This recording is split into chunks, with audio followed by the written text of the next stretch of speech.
What's up, fiends? Welcome to Chat with the Bat. My name is Lucard, and today we have a very special guest, Mr. Kain from the industrial metal band Psycholand. Psycholand formed in 2020 with Mr. Kain on vocals and guitar, Mr. Severe on drums and programming, and the bassist playing bass. So the other day I was able to sit down and talk with Mr. Kain and pick his brain a little bit. So enjoy.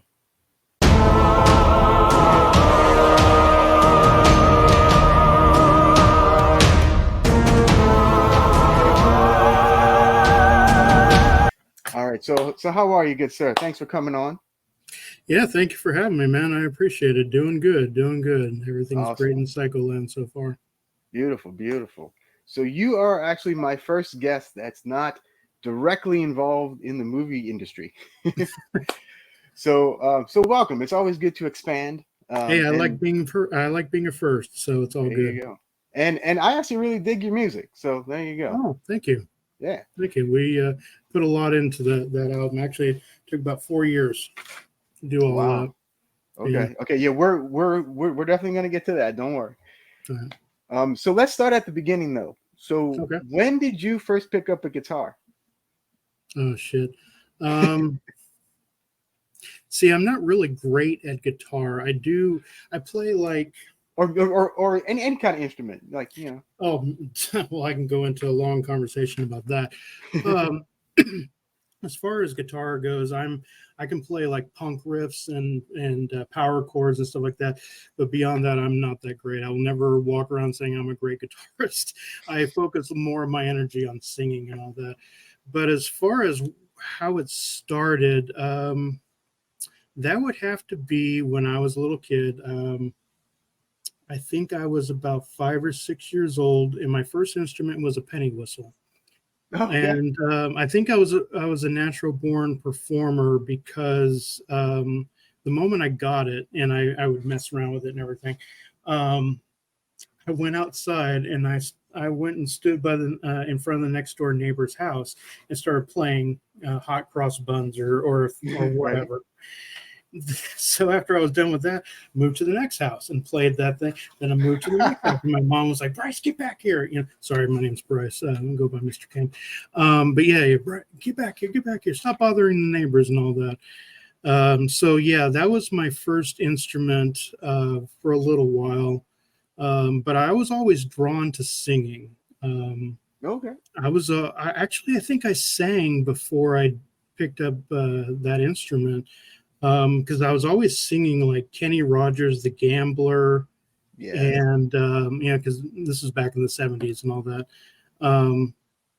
Dolly Parton and what's his name? I always want to call him Clint Black, and it's not him. It's the man in black, Johnny Cash. I was singing his stuff too, and what's funny is every single time I would pick up besides bass guitar, every single time, and piano, but every time I would pick up an instrument, I always sucked at it. It's weird. Like drums, I played drums for like 3 years, tried out for so many bands, and not one of them wanted me to be involved. And so what ended up happening for the singing part, I didn't want to be a singer whatsoever. I didn't want to be out front. I didn't want people staring at me. I just wanted to do my thing on stage and all that. So I wanted to be in the drums. I wanted to be in the back. I didn't want all this. I didn't think I would be able to handle it. But I was trying out I was jamming with this one guy. I was like 16. He was 14. I'll tell you how long ago it was because I'm 47 now. So it was a long time ago. So we're jamming on like a Metallica song or something like that. I don't remember what. And I could just see him. He just kept giving me the side eye, like, is this guy kidding me? Because I couldn't keep a beat with it. Shit. And it was embarrassing to me. And so finally I'm like, yeah, I don't think this is going to work out. And so we went outside and had a cigarette. And he goes, I've heard you do that Pantera stuff and that Slayer stuff, singing wise.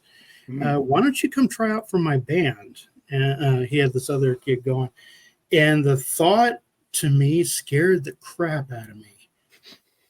I never saw myself as a singer. I was always Okay. singing. Like I'd walk to school, because back then I was a latchkey kid and all that. So I'd walk to school and back, always singing with my headphones on and all that.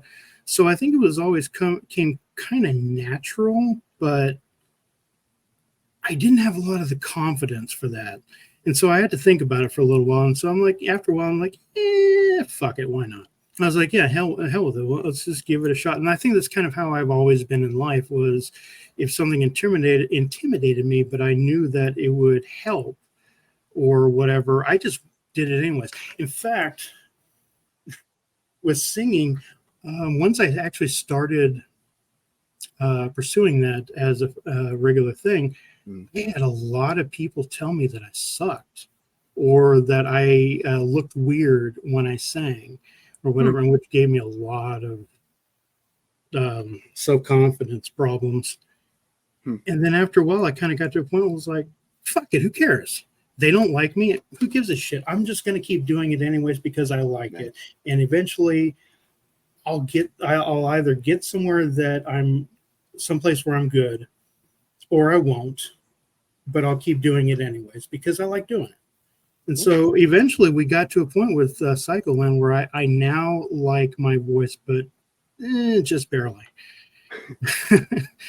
But so yeah, I've been doing singing. Have you had any vocal training? Like, have you studied singing? No. You just go for it.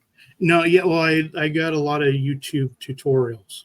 Yeah, gotcha. I've looked into taking training and all that, and I probably should, but mostly I think with just like with everything, I just kind of went for it, and before YouTube, I didn't do a lot of the clean singing like I do in Psycholand. I was always doing the heavy metal Metallica raw type stuff, the Pantera and the Slayer. I can pull that shit off really easily. But I was not confident in singing like Danzig or who else, just the deep tonal clean sound, almost operatic or whatever. I did not have any confidence in that whatsoever. I still kind of don't, but I go for it anyways because screw it, Yeah, why not, right? Yeah. So who are the singers and stuff that you really enjoy nowadays? Oh man, well, I'd say all my life I pretty much have liked. All my singing life, that is. I pretty much liked like the bands that I've talked about before, Pantera, Slayer. I like Metallica. In fact, that was actually James Hetfield was the guy that I cultivated my voice around for a long time. Gotcha. I used to do James Hetfield impressions all the time, crack my finger. What other singers? I like Danzig. But see, I like all kinds of stuff. Everything from heavy metal to like Sarah McLachlan. I sometimes do vocal warm-ups to Sarah McLachlan songs. I love her voice. She's amazing. Danzig, System of a Down, Type O Negative is a heavy influence for me. Surge is no joke. Yes, yeah. But yeah, definitely Type O Negative. They're not even just the singing, their whole attitude. I kind of try to bring that to the table when it comes to Psycholand, because everybody these days in music they're trying to be the next rock star. They're trying to be the next famous person and all that. I ain't trying to do that. I don't want to be famous. I just want to get paid. I don't want fame. I don't want to have anything to do with dealing with paparazzi or TMZ. I've seen artists who become famous and people are constantly just clawing at them, trying to bring them down. So I don't want to have anything to do with that. I just want to do my shit, get paid, and move on with my life. Yeah. So, yeah. You just want to make an honest living, right? I would love to have that level of achievement.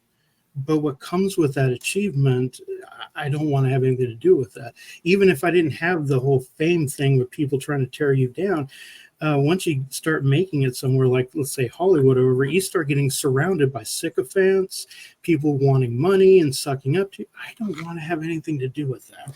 Yeah, I don't blame So you. we're trying to do the typo negative thing of, yeah, we don't give a fuck. We're just going to do it anyways. We don't care if you think, well, we do care if you think we're awesome, but we don't care if you think that we're just not mainstream enough or we're not this, that, or the other. We don't give a shit. It's just, we're doing it because we like it, and whatever happens, happens.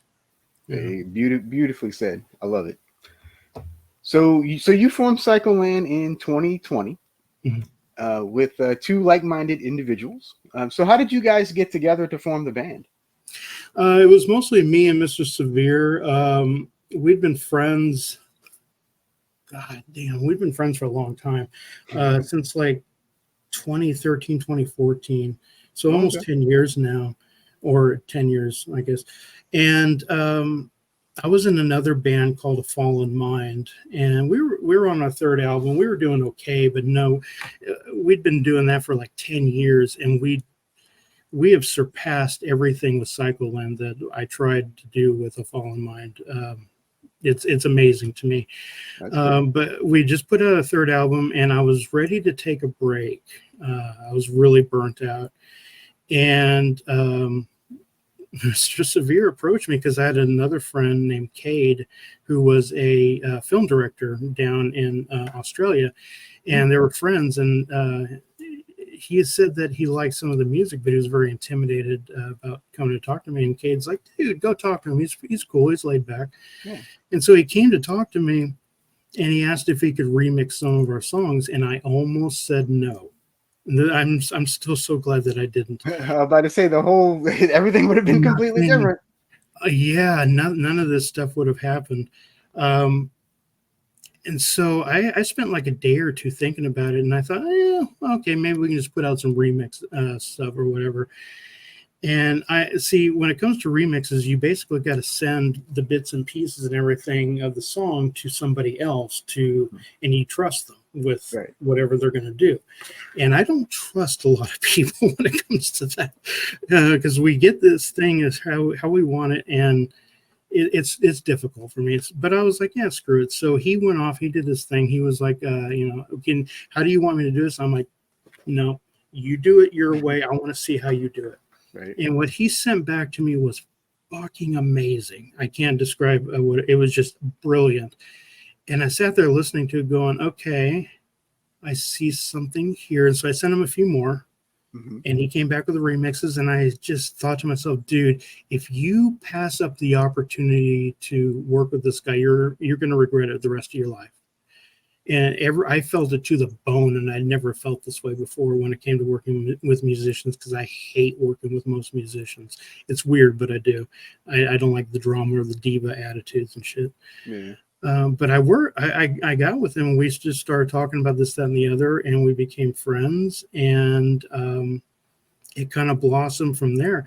After I quit A Fallen Mind, we weren't sure what we were going to do. And so Psycholand was actually going to be a side project. I was going to go on with this band, Godless American, and we were going to do Psycholand as a side project.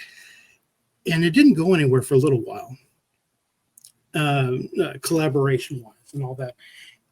And one day he came to me, I think this was in 2018 or 2017. He sent me some demos that he did for this one girl that she was supposed to be the singer and all that, and she listened to them and she was like, yeah, I don't like this, and she didn't want to have any part of it or something to that effect. So he sent them to me, and I said, are you fucking kidding me? This is brilliant shit. And that's what became Clock Tease. Nice. All that said, he writes most of the bass music. I add on to it and everything. The only songs that I contributed to the album where I wrote was Psycholand and Gomorrah, and then all the non-music stuff is what I came up with. But everything else, all the most beautiful stuff, that's Mr. Severe. He is an amazing artist. And the basses was just somebody that we brought in for shits and giggles. It was more my idea than anything else. We needed extra when it came to music videos and stuff like that.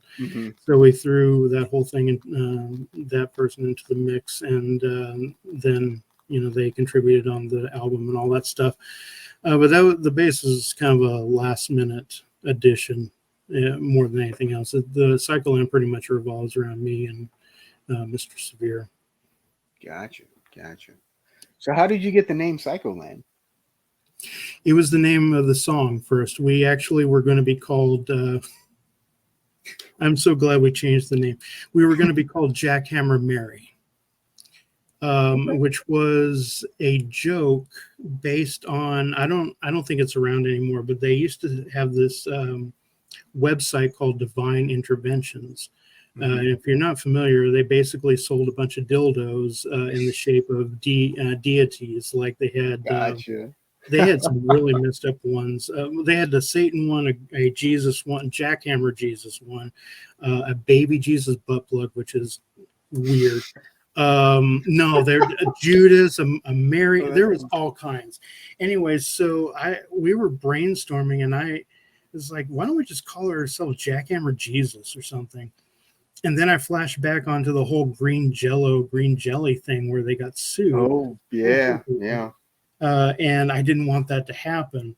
So I was like, well, maybe we can just call. Oh, no, that's right. Mr. Severe was like, why don't we call Jackhammer Mary or something? And I was kind of, all right, yeah, we'll see. Oh, hey, baby. There you go.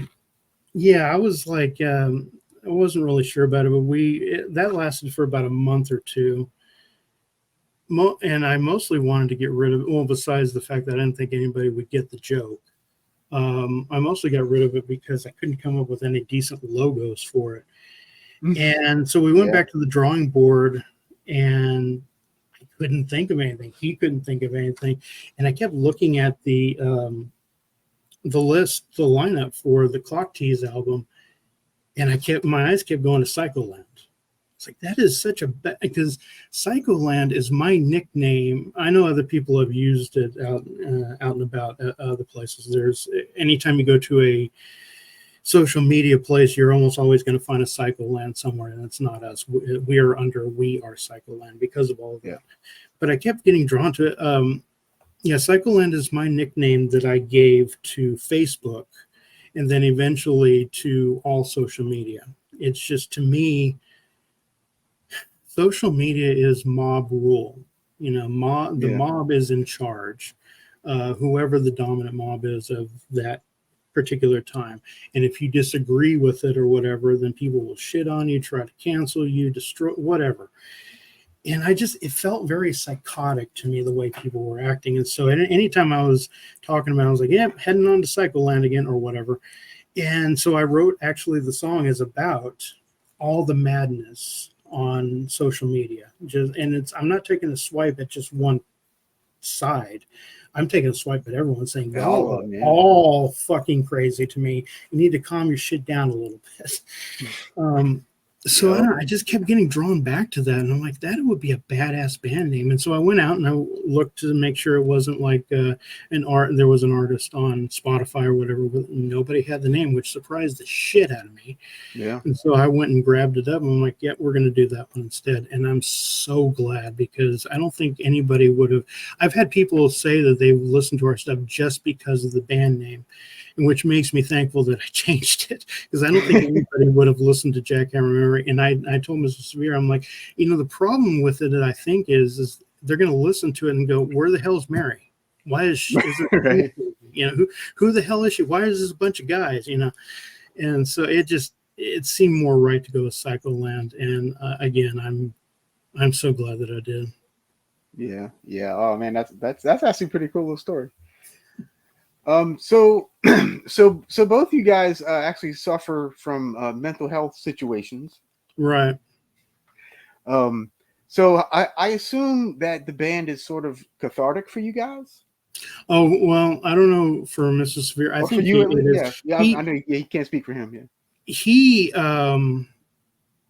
kind of like me, but we're opposite. He doesn't, as he says. He doesn't write lyrics very well or sing. I think he does, but he doesn't have a lot of confidence in himself. But when it comes to music, I don't really write music very well. I mean, I do, and it sounds okay. It sounds a little Metallica-ish, but I don't write anything like if you listen to You're the Worst or Mr. Suicide or Gaslight, I can't write like that. I don't know how he writes it. I mean, it's funny because he sent me all the stuff because I mixed it and mastered and all that. So I've seen how it's all put together. I still can't fucking get it. He writes in this way that I myself can't do. He says that it is for him because he likes he speaks through the music, but he doesn't ever put any lyrics or anything onto it. And so that basically he hands it over to me, and that becomes my job to add guitar and vocals and all that. And for me, yes, it is absolutely cathartic. In fact, a lot of times I tell people that I save any anger, or I try to save any anger for the microphone. It's way better for me and everybody else. In fact, there was like about three songs on Clock Tease that were about a really bad breakup that I went through.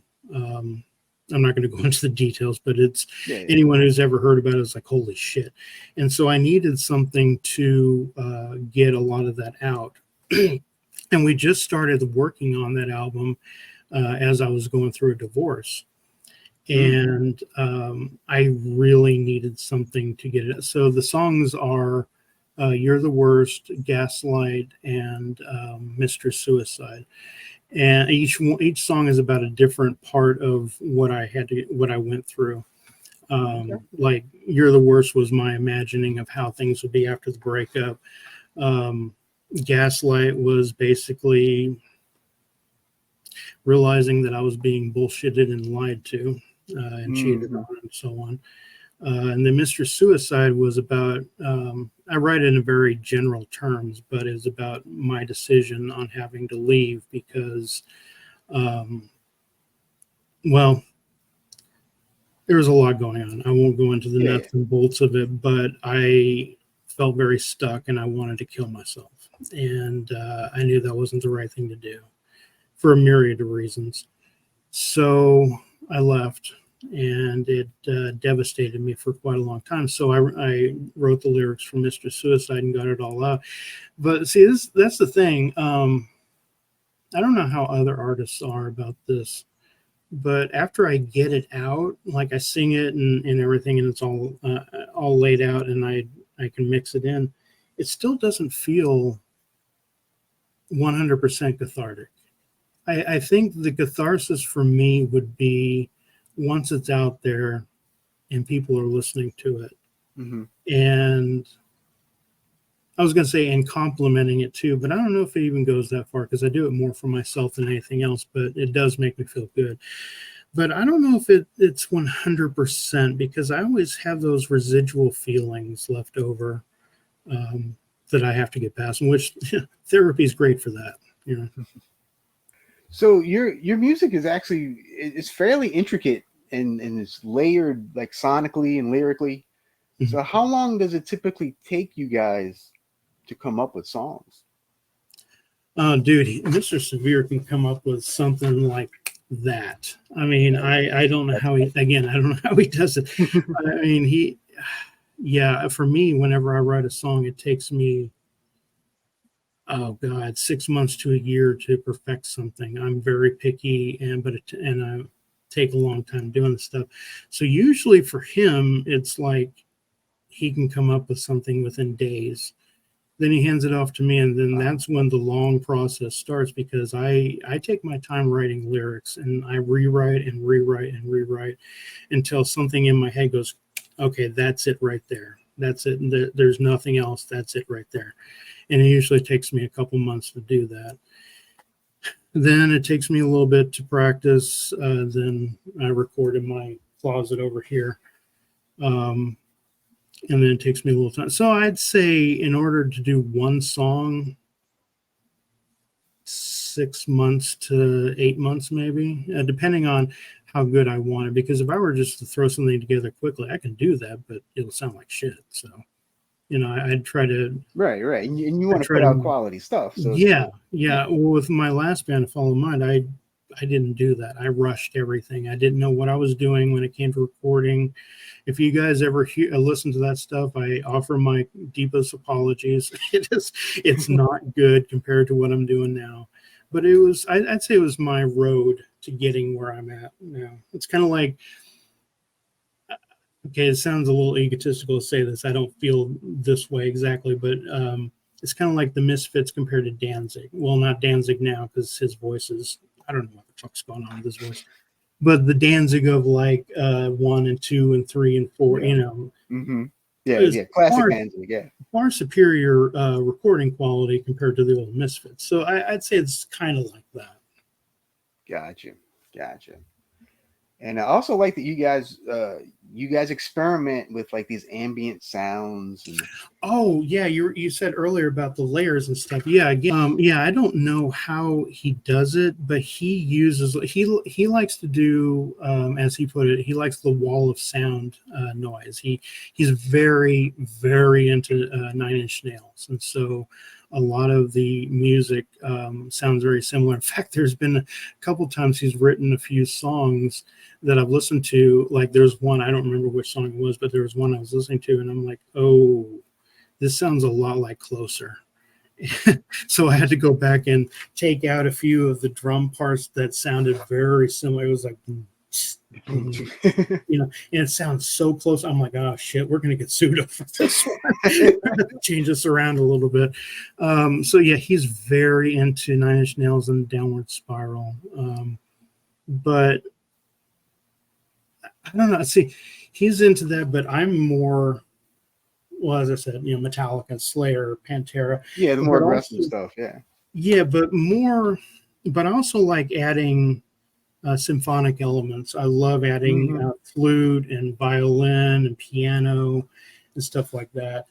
A lot of my influence for that is a lot of the Danzig work for like Black Aria and things like that. Yeah, I've loved the first Black Aria. Not so much the second one, but the first one was amazing.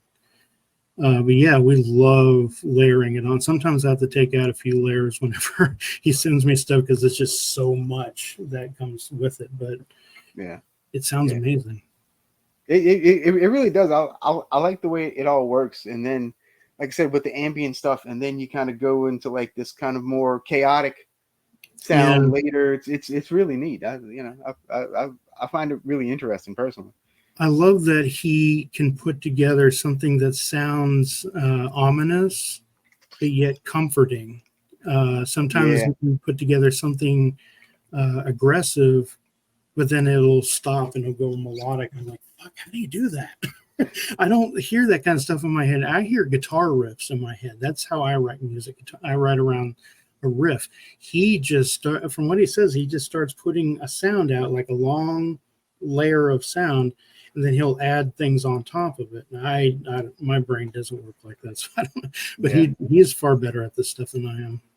Yeah, I'm more similar to you. I'm like, because I play bass, but like I'm very, give me like Ramones or something, you know, just straight up, you know, and I'm good. Yeah, Ramones are awesome, man. Yeah, yeah, we kind of come from two different schools, not entirely different, but it's enough of a difference that we complement each other in how we write. And there have been so many times where I'll be writing something and I'm like, dude, this song sucks. I can't do anything with it, but I really want to do something. So he'll like, hey, hand it over to me. I'll hand it to him. He comes back to me and I'm like, how the fuck did you do that? That is awesome. Like you made it better. Shit. Yeah. Yeah. So we tend to compliment each other a lot. And I think honestly it shows on the album. Yeah, definitely. So you guys have also made a few music videos now. So what were the inspirations behind those? Like, do you have like movie inspirations or anything for those? Well, the video that the last video we put out was Gaslight. That was actually going to become our first one. But things fell apart so many times, and we had so many things that happened that it almost didn't happen. In fact, Psycholand almost broke up before that before we even put out the album. We almost broke up Oh wow. like in September. Because there's a lot of stuff going on with the band, and I was very frustrated, and I wanted to walk away from a lot of things. It was momentary frustration. It wasn't like long-term thing. And so I finally was like, all right, look, why don't we just do Psycholand, a video for Psycholand, because I had this idea of filming in front of a green screen type thing, only actually filmed in front of a black screen, so I could take out all the black in the via chroma key. And so I'm like, yeah, that one's going to be easy, so I'll just do that. And so I threw that together, used a lot of stock footage and stuff like that from various different places on the net, and just slapped it together, and it actually came out okay.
So with them, we put out Gaslight, which took about a year to do, and I did it all out in my garage.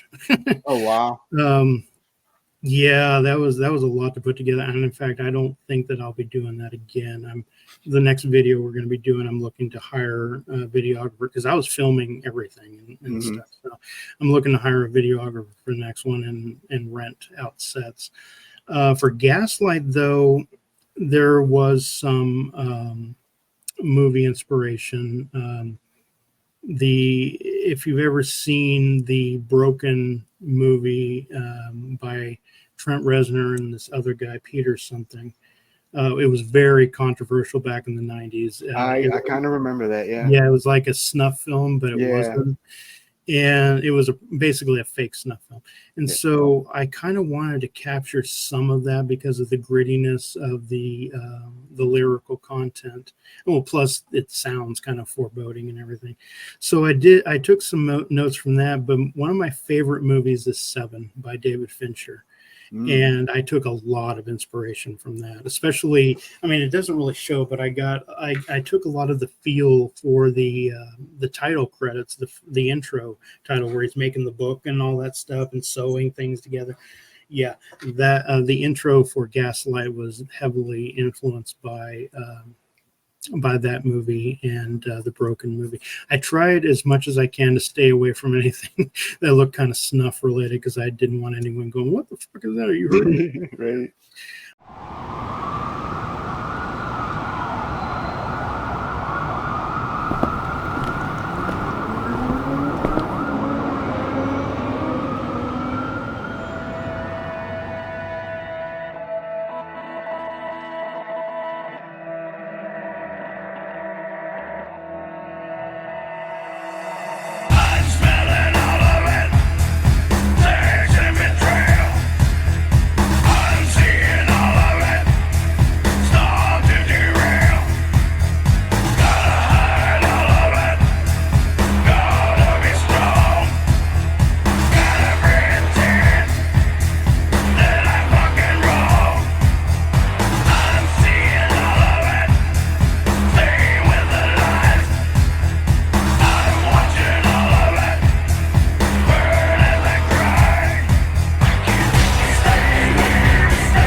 So, and then the Something Wicked This Way Comes, that was directed by a friend of mine named Dr. Zombo.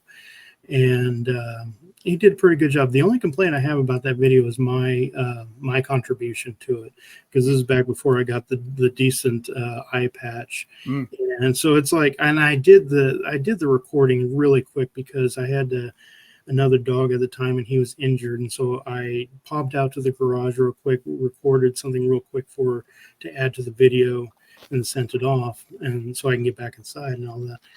And I didn't do a good enough job. Half the time, like, the eye patch is hanging off my face, like, it does not look good. So everything else about that video, he did a brilliant job with, in my opinion. But my contributions kind of sucked. So, yeah, I mean, we'll just say it as it is. I didn't do a good job on it, and so I plan on making up for it in the future videos.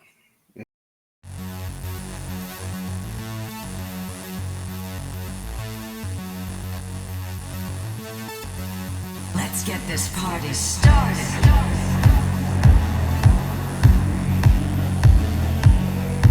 Be afraid. Be very afraid. She is the moonlight. She is Morticia. She is the devil unleashed. Her lips like fire. She is the wicked one. She's riding in so deep. Fire, fire, burning bright. Fire, fire in the night. Fire, fire on top. There's something wicked this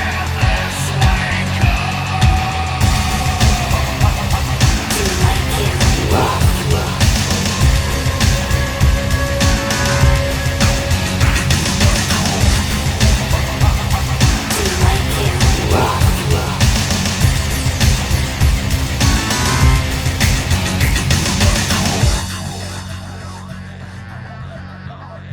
So you guys are also very like DIY as well. Yeah. I always really dig that. I come from like the 90s punk scene, so that's Yeah. so perfect. Mhm. So is that something that you guys like wish to continue? I'm not sure. Actually, I had a couple things pop into my mind on that. We do everything the way we do because mostly we're just really fucking broke. So, I mean, this very understandable. new music video that we're going to be doing, hopefully early next year. All our other videos have been like very low budget, like almost zero budget. And this next one's going to cost a couple $1,000s, but it's worth it for the location and all that stuff. We mostly see. I've gone into A&R meetings before with record labels, and it's definitely a scary situation. But what I enjoy the most is that we're not coming into the situation in desperation. A lot of times these artists will go in and they will just sign whatever they can so they can reach wherever they want to go, or they think they're going to reach wherever they want to go. And I've been doing this stuff since like 2010, I think. So a long time. Mm-hmm. And I realized the ins and outs. And by the way, for any artists out there who just got into anything, the landscape of the music industry has incredibly changed, but not for the better. There are a lot more people out there trying to scam. And I'm sure most of the artists watching this will understand what I'm talking about. The music promoters and the boost your numbers on YouTube or Spotify or whatever. And it's all bullshit. It really is. Yeah. And so I can spot that shit real easily. And because I've been around doing this stuff enough, I'm not desperate. I know that eventually we'll probably either get signed to somebody, or we'll just, as with everything else, just do it ourselves. Because, I mean, these days, back in 2010, we didn't have all these tools. We didn't have Spotify. We didn't have distributors, as far as I know. We didn't have distributors where you could do it yourself. You always had to get signed or know somebody or whatever. Now we don't have to do that. So I'm like, my thoughts when it comes to A&R stuff is I want them to be able to provide us with something that we cannot do for ourselves. And right now we can pretty much do it all ourselves, except for like the massive advertising campaigns and stuff like that. Right. So yeah, all my life I haven't had a whole lot of money. But I've always been very ambitious. I always really wanted to do something. So 9 times out of 10, I just did it myself, like Photoshop. All the stuff that we do for our graphics and stuff is done by me. Nice. And I basically just looked up Photoshop tutorials, copied that stuff, and did that for a couple of years. And yeah, so I've got enough skills. We actually collectively have enough skills that we can probably do this on our own, but it gets exhausting. It really does. Yeah, it can. Yeah. It definitely can. So we talked a little bit about Clock Tease, which is the full length album that you have out. Yeah. And it's available pretty much everywhere, right? Like all all the streaming and services. I'm not sure if it's in physical stores, but I don't think there are any physical stores around anymore. So very little, yeah. Yeah. Yeah. So it does actually have a physical release? No, it hasn't. We considered that. I actually briefly considered buying a small amount of copies, getting them made at a CD place. And I don't know, these days there's just not much of a market for it anymore. I mean, It's really not. We don't even get a whole lot of downloads on like Apple Music and all that. Most of our income is coming from Spotify and stuff. I mean, hell, I even put out some of our stuff for free when we first started out on Bandcamp, and no takers whatsoever. So yeah. I decided to focus on where we're going to make money. So yeah, we're pretty much on all the popular, and we're even on Peloton. I don't even have a fucking Peloton. I don't even know how the hell that shit works. But we're there. Be riding your bike, man. Listen. Yeah, we're on Peloton. We're on Xbox, PlayStation, fucking everywhere. It's great. I like that. Yeah, that's awesome, man. So did you guys like set out to make a full album? Like, because nowadays albums are kind of almost not looked down upon, but like, you know, it's sort of a thing. A lot of people don't even really do the freaking albums anymore. I know, and it breaks my heart. Yeah, we started out wanting to do a full album. I think we'll probably always do that because I just like doing it. Yeah. And it's probably because I'm a child of the 70s, 80s, and 90s, and I miss so much the record albums, the CDs, holding the stuff in your hands, seeing it in store. I love all that stuff, and I miss it so much. But yeah, no, you're right. The music industry has shifted so much that hardly anybody puts out albums anymore. They just will come up with a song and then upload it and then advertise the shit out of it. And I mean, that's okay, but I don't know. It just feels like the easy way, you know, and it seems like, I don't know if we'll ever go that route. I mean, I can't say that we won't because I never said we wouldn't do a lot of stuff, and we ended up doing it. Yeah, never say never. Yeah, but I don't know, man. It's it bothers me. It bothers me because everything is becoming more about getting attention and trying to get the newest thing out there. Like I've seen on going back to the whole industry experts and shit. Mm-hmm. I've heard on a couple of occasions, a couple of different people saying you have to put out as much music as you want, or as much music as possible, as fast as you can. Your fans are always hungry for music, so you got to put out a new song every month. And I'm like, fuck that. That will lead you to burnout. Yeah, big time.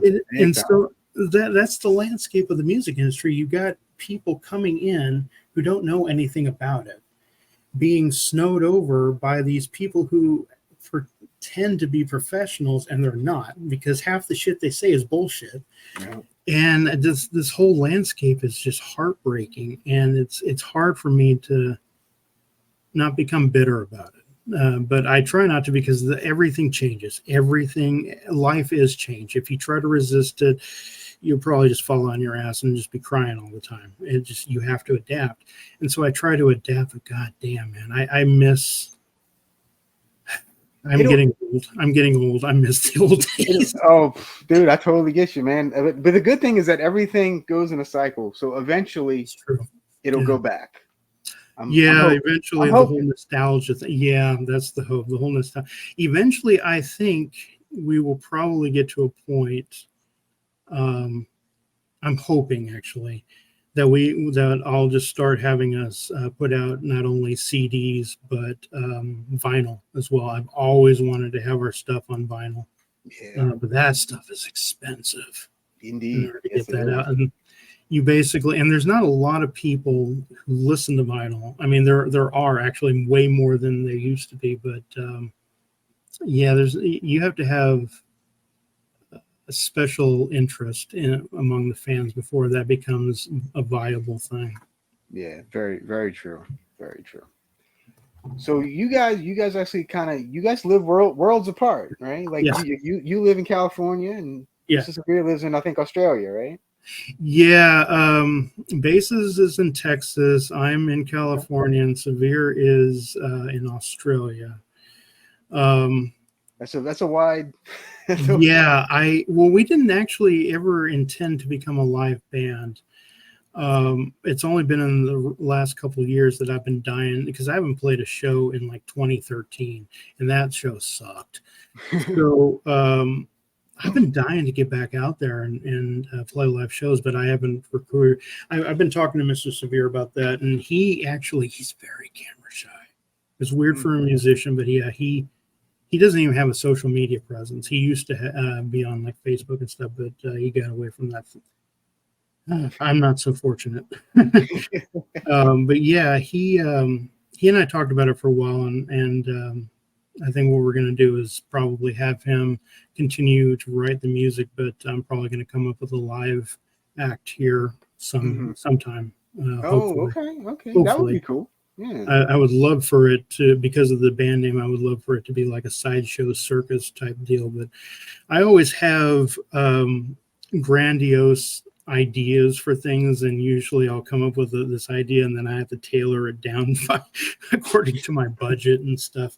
But yeah, I would love to put something together that's like a sideshow carnival type deal with a lot of fire breathing and that would be cool. Yeah, kind of like a Rob Zombie. Rob Zombie, Rammstein. I kind of like to do that, but we haven't gotten to that part yet. So right now we're just in the recording artist phase of things.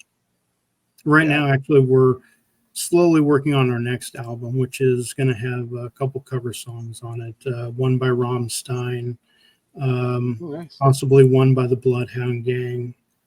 And if I can get my vocals to wrap around it, I'll probably do a Concrete Blonde song as well. Oh, nice. Okay. All right. I'm looking forward to that. So you've also you released a cover of a Depeche Mode song.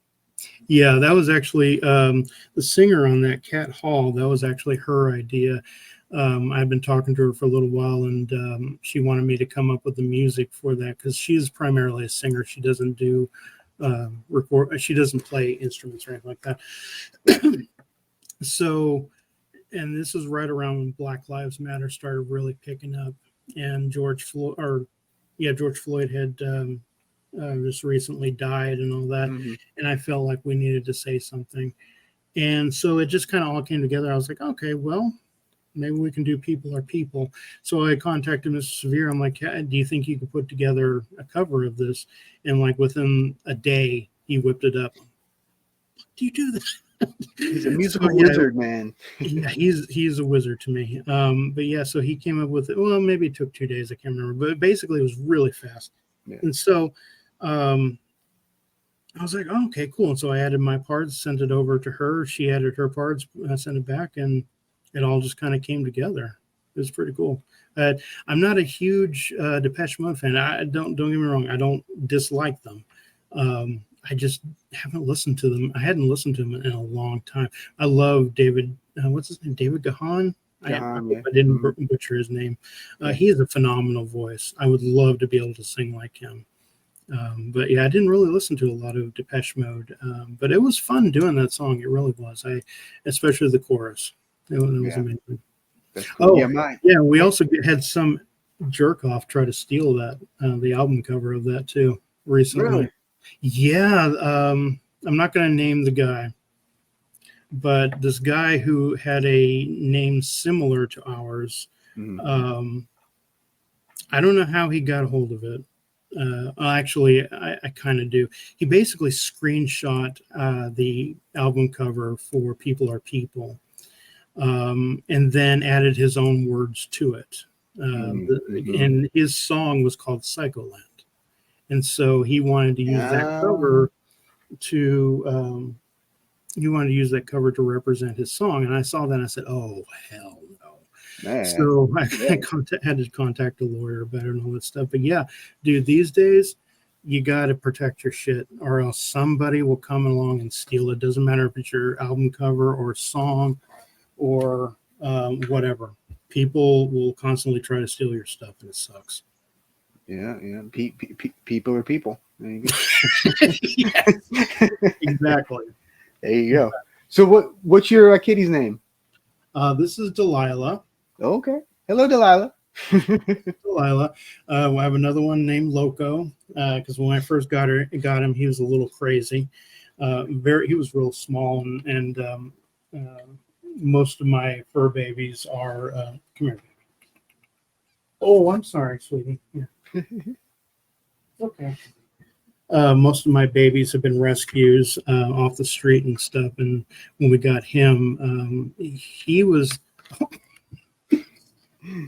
very stubborn. He wants some attention. He was on the street as a little kitten, and when we got him and he started eating regularly,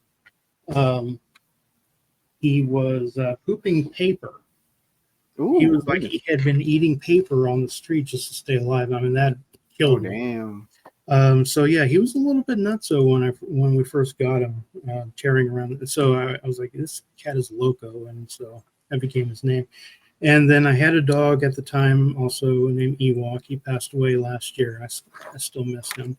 And then of course I've got my new puppy Lola, who I just got today. And Nope. cat failures and all that stuff. Come on, baby. Come on, let's go down here. She just wants to be in the video. That's all. She always is on my desk when I'm working because I'm on my computer desk and everything, and she's always up there laying here while I'm working and stuff. So it's par for the course. There you go. Well, you said you had a dog named Ewok. Yeah. My cat's name is Ewok. That's amazing. Yep. Yeah. Yep. Because so she was an outdoor cat. There used to be a whole litter of outdoor cats. Yeah. And we saw her. She was about this big, and her little face looked like an Ewok. So we started calling her Ewok. Oh, that's amazing. That's great. That's wonderful.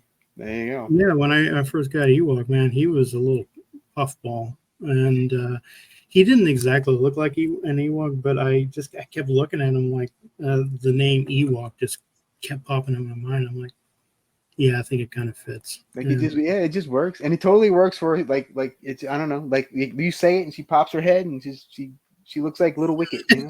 It's hilarious. Adorable, yeah. So what bands are piquing your interest as of late? Any bands that we should know about? Lately, I actually have not followed a lot of bands in the mainstream. Probably since Slipknot. I think that's the last new band in the last 20 years that I started following regularly. I don't think there are a lot of rock and metal bands out there in the mainstream that are popular.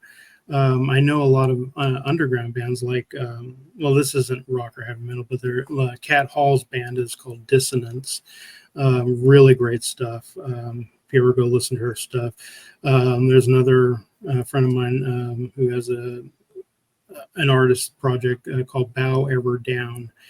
She sings very well. Who else? Basically trying to give shout outs to my friends. Yeah, absolutely.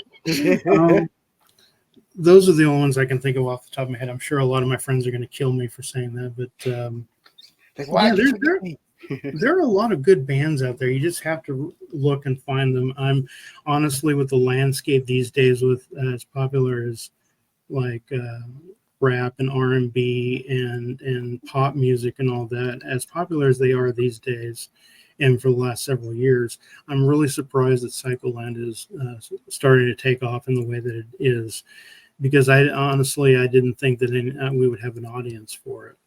You know, and there's not a lot of metalheads out there anymore. Breaks my heart, man. Yeah. Well, I think, like, you know, I think a lot of people are getting tired of all that stuff, so they're looking for stuff like Psycholand and stuff, you know, stuff that's different, stuff that has a little bit of meaning to it, a little, you know, just something to it. And like, because all this pop music, it's just garbage, you know. I'm trying to think of a way to say this without insulting anybody. It's simple music for people who don't want to think about things.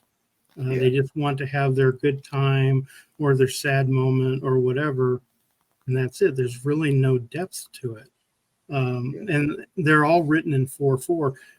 Like with Gaslight, that was written in 8 or 11/8 time. Like nobody writes in that time signature. So that was actually one of the reasons why I didn't think we'd have an audience. Like one of the first reviews we got for Gaslight, we got 2 stars on it, and which is funny because that's one of our biggest songs. But we got 2 stars on it, and they said, I thought it was just one long introduction, and I got bored. Okay, but it occurred to me a lot of times people don't know what to do with songs that aren't in 4/4 or 3/4 time. So yeah, we got some of that, but for the most part, we've gotten a lot of really great feedback and positive reviews. So yeah. What do you guys hope that people get out of your music? A catharsis. I write mostly for me, but a lot of times I will word things in a way that other people can relate to, you know, because I hate songs that are so specific to the songwriter's situation that you have no idea what the fuck they're talking about. Right. And it doesn't happen in a lot of songs, but every now and then I'll hear a song and they'll mention something that's going on in their private lives that nobody else has any understanding what the fuck they're talking about. Right. So I try to write in a more general way, and I try to leave a lot of detail. If they're about my personal life, I'll leave a lot of details out, and I try to write it from a perspective that a lot of people can relate to. So if anything, either a catharsis to get some of that sadness or anger out of you, or really good fuck music. Play it at your next Halloween orgy. That would be awesome. Beyond that, yeah, it's just the way to get stuff out for me, and I hope that other people find value in it as well. Actually, I rewrote the ending for Mistress Suicide because of that. Because I struggle with suicidal ideation, sometimes more often than others. It's not like I sit around, you know, wanting to kill myself all the time or anything. It's just usually when things get really bad, my brain goes right to that, and I have to tell myself to shut the fuck up. But I was going to write the ending to Mr. Suicide about me actually killing myself. But I thought about that for a long, long time. And a few reasons why I changed the ending was I was worried that, and I've always kind of been worried about this, I was worried that someone would hear the song and do something to themselves. And I don't think I'd be able to live with myself if that happened. Right. But the other reason is Mr. Severe's depression is actually a lot worse than mine. He's attempted suicide a few more times. I've only attempted once when I was 18. He's attempted more often times than I'd like to say. And so, and at that time, I wasn't actually mixing the album. I was going to have him do it.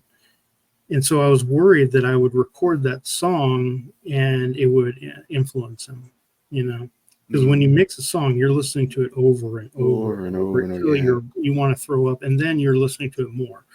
Right. And so I didn't want to influence him in any way. So for the most part, I rewrote the ending for him, because I was afraid of the effect that it would have.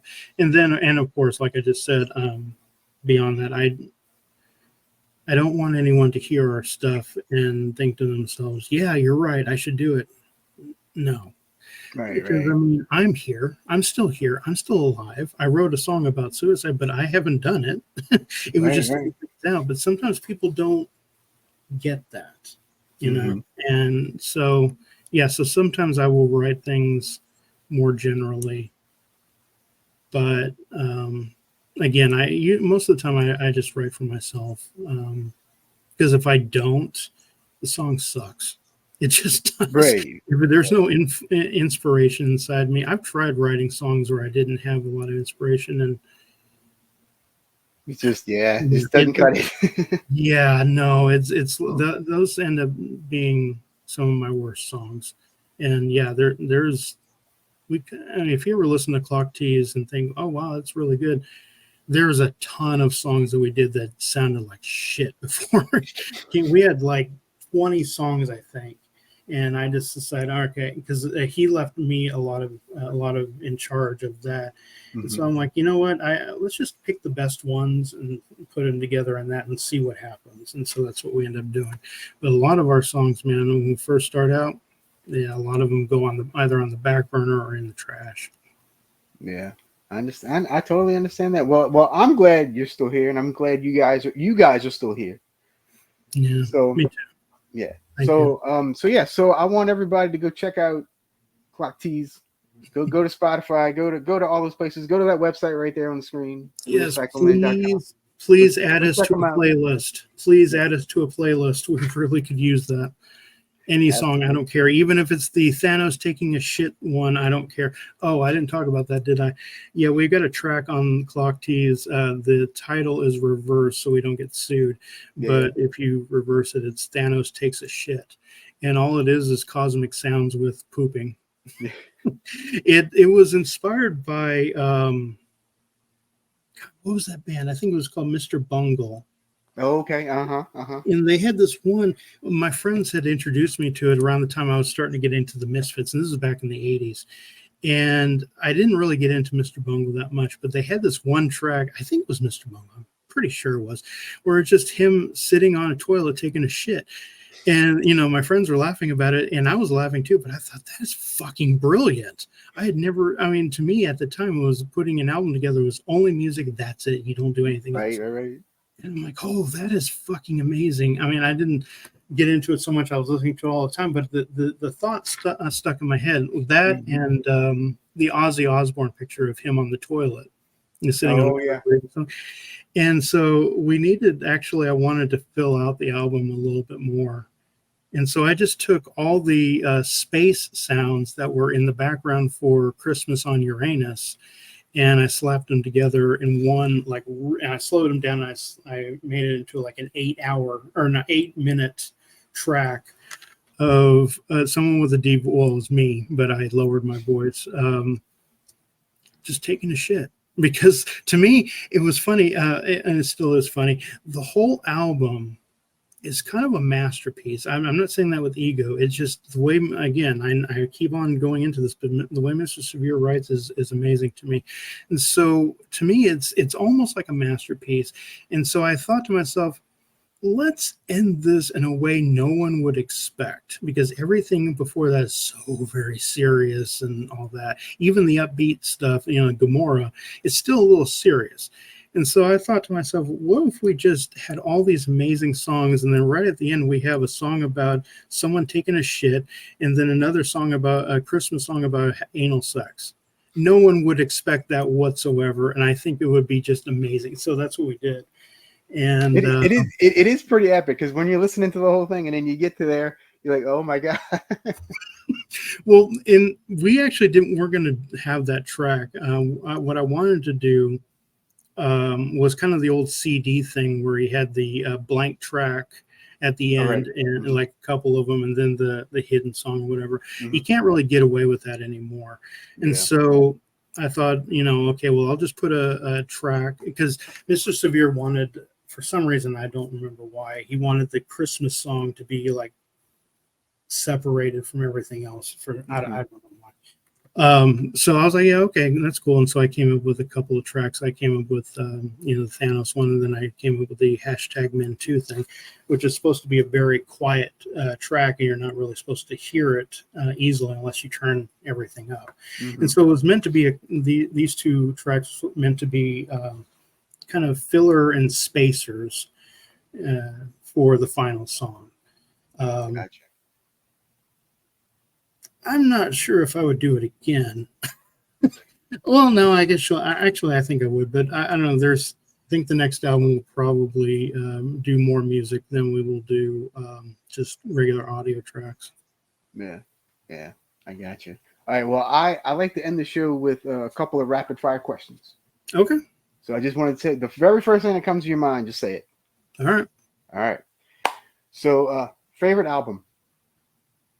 Oh, shit, I've got like 50,000 hits. First one that comes to your head. Favorite album? Danzig, Danzig 2. All right. Lucifuge. Favorite musician? Lynn Tillman. Is that his name? From Rammstein, the lead singer of Rammstein. Till Lindemann. Yeah. Till Lindemann. Yeah. Yeah, Dyslexia sucks. Yeah, backwards. Yeah. All right. Jason, Michael, or Freddie? Michael. No. Michael. Okay. Nice. All right. What profession that you've never had would you like to attempt? Porn star. There you go. Although I would never do it. I've been on the set of a porn movie professionally done, like ultra professional. And I'm not whipping myself out in front of all those guys. They're huge. I know where my strengths lie, and it is not in that area. There you go. Beautiful. All right. And one last question. Throughout your entire career so far, what's a moment that you look back on and either go, wow, that was really freaking cool, or I can't believe that happened? Oh, shit. Well, there's a couple. With my last band, we did a cover of Wheels on the Bus, heavy metal style. Oh, nice. And I actually did that for one of my stepkids because he was 5 years old, and he loved that song and Wheels on the Bus, and also loved the band Korn. So every time I would go see him, I would be like, hey, Wheels on the Bus go round and round, round and round. And he just start cracking up. And so my ex-wife, when we were together at the time, suggested that I actually record that. And I was like, dude, I'm not recording a children's song. I mean, that's not what A Fallen Mind is. We're like raw, that kind of thing. Right. But I was like, yeah, fuck it, why not? So I did it. And then she suggested that I put it out, which I did. I was a little embarrassed by it at first because I still wanted to be the whole macho male. We're all about metal. We don't do, all that shit. Right. And it actually got picked up by this show in the UK called Rude Tube. I'm not sure if they were on TV or just on the internet, but they were pretty big. And that's actually how A Fallen Mind. I made a lot of money off of that song. And through eventuality, because they put it on there, people would look it up, they would find us, right. And then we got added to playlists and all that. So I'd say that. There's a few other things, but they're not really career wise. So probably that.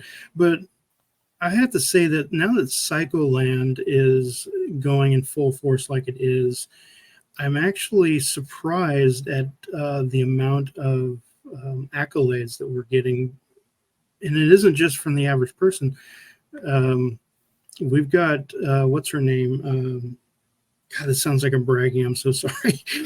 No, this shit's amazing to me. I never thought in a million years it would happen. But, Yeah, we got the chick who was in the original Scream movie. One of the chicks in the bathroom scene, Nancy Ann Ritter. Yeah, she's following us. And one of my musical, oh God, I forgot to mention her, Jane Jensen. If you guys have never heard of her, go listen to her. She's fucking amazing. She follows us too, and I've talked to her a few times. She's amazing. And I've talked to Nancy Ann Ritter a few times. She's amazing too. So, things like that where I never had that in any other band or anything like that. We just keep getting these things that happen that I'm just like, wow, I never thought I would be here in a million years. And I'm nowhere close to where I want to be, but still, I mean, there's all kinds of things that are happening that they're amazing. So, short story long, I guess that's your answer. There you go. Well, man, I wish you guys all the best. You guys are cool. I like you guys. I follow you on Spotify and all that stuff. So there you go. Awesome. I love your show and I love your background, dude. Oh God, that is so. I love. Oh, thanks. I want to get. Some, are they your book or are those coffins or just regular bookcases?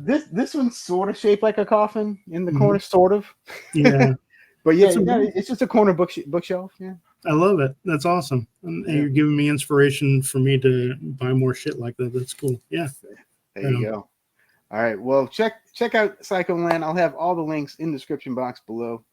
So yeah, Mr. Kain, I appreciate it, my friend. Listen to our stuff so we can buy tacos. There you go. Because what's life without tacos? Hey, tacos are everything. Hell yeah, dude. All right. Well, on that note, we're going to get out of here. Okay. So, as I always say, adios, Bella Lugosi. Have a good one, man. Thank you for having me.